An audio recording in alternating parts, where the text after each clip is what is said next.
Good morning. We're going to take a few verses together this morning.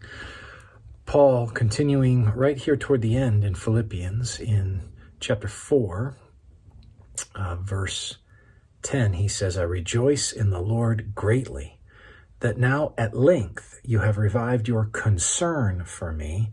You were indeed concerned for me, but you had no opportunity. The word for concern is phroneo, and it means to think about or to set one's mind toward. So when he says concerned here, it means I was on your mind. You were thinking about me, right? They obviously were, Paul, even though he wasn't there, was on the heart of the Philippians, and he recognizes that. And he says, not that I am speaking of being in need, for I have learned in whatever situation I am to be content. And then verse 12, I know how to be brought low, and I know how to abound. In any and every circumstance, I have learned the secret of facing plenty and hunger, abundance, and need.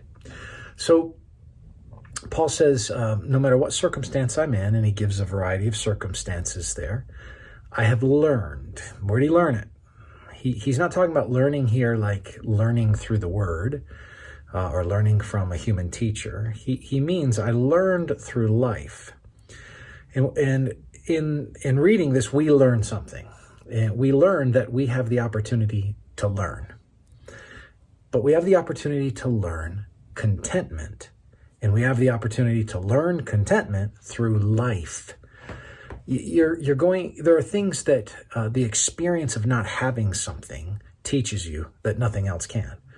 There's the dynamic that a disappointment teaches you that nothing else can.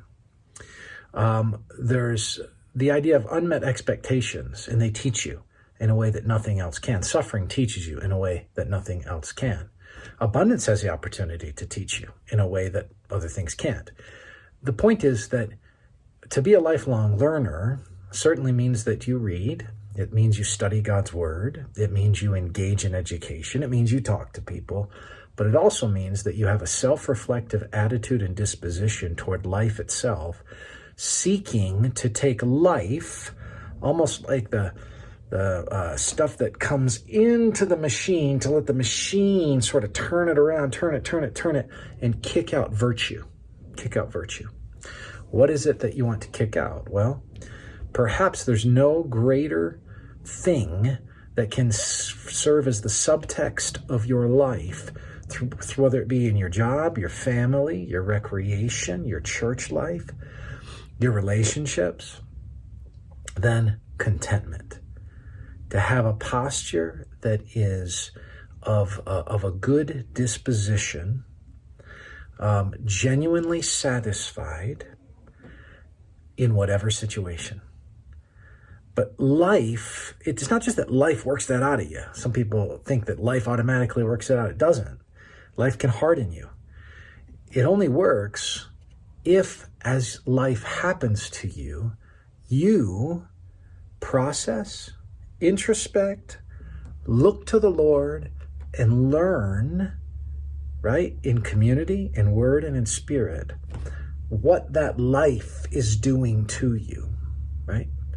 So contentment is a learned process. It's not given, and it's not just from the school of hard knocks, although sometimes it includes it. It is a learned something. So my challenge to you is this. As you go throughout your life, seek to be a lifelong learner, even in the daily things, the little frustrations, the big things that break you, that tear you down, your body breaking apart, the relationship tension, all these things. Learn. And one of the things you need to focus on is learning to have a satisfied spirit no matter what the situation. Learn contentment. And may the Lord help us as we learn in the school of life. Take care.